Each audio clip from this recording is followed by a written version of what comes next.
Joining me now, my friend Tiana Lowe Doescher. She is a columnist with the DC Examiner. If you've listened to this show for any length of time, you've heard her on here before. Tiana, how is the economy doing? On one metric, gas prices are down. On the other, prices are not necessarily down. Where are we with all this?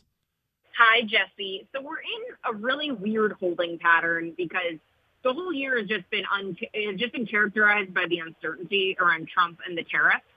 And on the one hand, Armageddon did not happen, right? I was very fearful that the tariffs would lead not to an inflationary spiral, but inhibit growth. But that's not really the case, right? We had 1 quarter of over 3% GDP growth. And right now the projection for quarter 3 is like almost 4% GDP growth. The most remarkable thing that nobody is talking about is that in fiscal year 2025, which ended in September, the deficit actually shrank by 4%.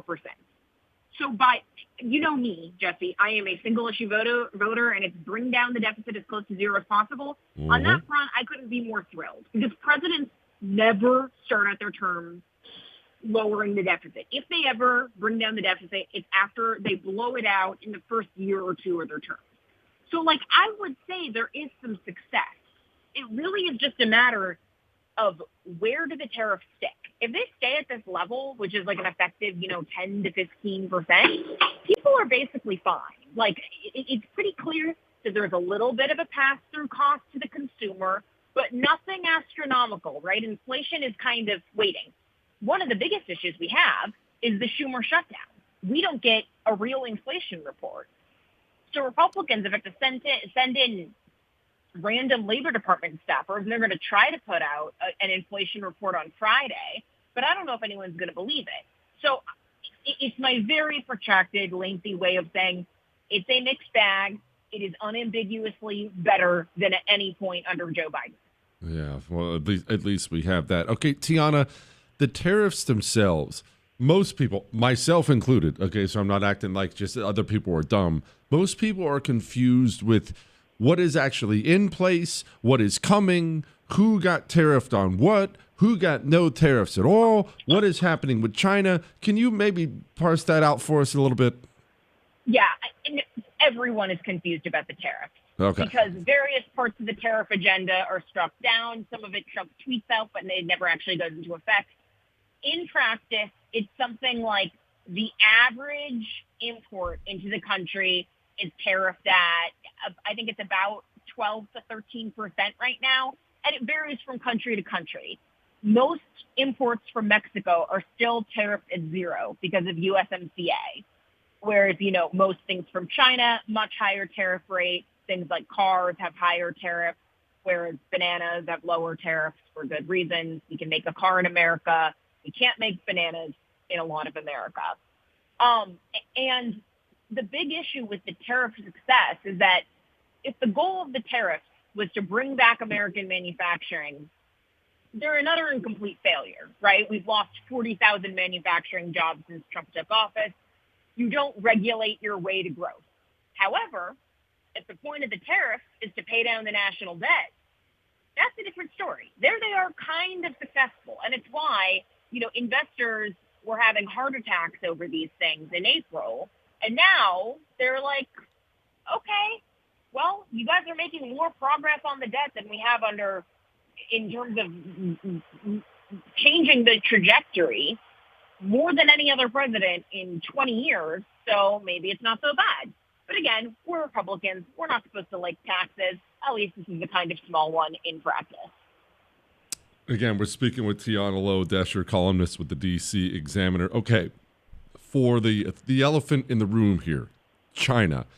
The tariffs are on. The tariffs are off. They're going to do this to us. They're holding back rare earths. We're going to tariff them. I'm uniquely interested in this because they have a uniquely large footprint in our economy. Where is this now, and where is it going? So I think within Trump, there are two spirits, right? There is Trump the deal maker, and there is Trump the nationalist. Trump the deal maker is always searching for, she says nice things about me, I can say nice things about she, maybe we can come to an understanding and get a deal. Trump the nationalist gets that China thinks in centuries, not decades, and that China and the Chinese Communist Party is the closest thing we have to an existential threat to Western liberalism, the American experiment on the face of the earth right now. So realistically, once Trump the nationalist wins out, which I hope it will sooner rather than later, instead of trying to tariff and punish every other country under the sun, what we do is we ally with them to ice the Chinese out. Here's one very good example of this. Yesterday, Trump had Anthony Albanese, who's the Australian conservative prime minister at the White House. What did he do with Albanese? He maintained very nice trade talks, right? We're only tariffing Australian imports about 10%. Said, we're going to expedite you sales of nuclear submarines. That way you can put them right in China's doorstep on the South China Sea. And we are doing now a rare earth mineral deal with the Australians to offset the fact that the Chinese are trying to put export controls and export licenses to make sure the U.S. doesn't have access to those. And as you know, as we all know, rare earth minerals, they become very important when it comes to data processing, cars, semiconductors, all that. So I think in the long run, the Chinese cannot be worked with. The fundamental strategy and the fundamental worldview is anti-American, it is anti-liberty, it is anti-capitalism. If we can get all our allies, even our stupid allies that we need to teach them lessons to, we can get them into line, work with us, we can ice the Chinese out. That's the better strategy here.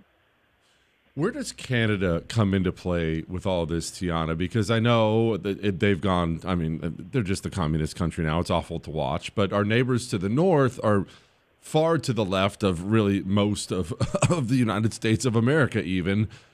Where do they come into play here? I know they need us, so they hate us, but they need, where are they? I feel bad because the Canadian people really still are so nice. Uh-huh. And there are some tensions about the character that really are very conservative, right? They love guns, they're good in a lot of things. But the thing with the Canadians is they have done more mass importations of migrants. It's something like 20% of Canada's population has arrived within the last 10 years. Oh, that is something we couldn't even imagine, right? So I feel bad for them because you have vast swaths of native-born Canadians that did not sign up for that. Now, it's not only that the Canadians need us. We really do benefit from Canada, specifically from oil refining. So having USMCA, which again, Trump negotiated. Trump did a good job with USMCA. And one of the ways it improved upon NAFTA was making sure that everyone's adhering to the same fair labor rules to make sure that Canadians can't just import migrants and pay them pennies on the dollar to artificially undercut American service prices. So there was a good amount of evening out the playing field. Really? I mean, if I were Canadian, I would welcome becoming the 51st state, having Donald Trump liberate them from Mark Carney. The hope would be that Mark Carney's election was a fluke in response to Trump, trying to strong arm the 51st state thing, because Pierre Poilievre was going to win that election until Trump started that, and Where are you at on bananas? I like them. I like them. The convenience of it is wonderful. The built-in handle is wonderful, but they're not top-tier flavor in the fruit world, if we're being honest. They're not a strawberry. No. They're not a blueberry, but the convenience cannot be matched. It's the convenience, and bananas are good bases and things. Try making a smoothie without a banana, and it just has the wrong consistency. And this is why we need international trade. That's a very good point. I won't even make our smoothies unless we have bananas that are good. That's actually a very good point. They're a requirement. Tiana, thank you so much. Tiana Lowe Doescher with the DC Examiner. Appreciate you very much.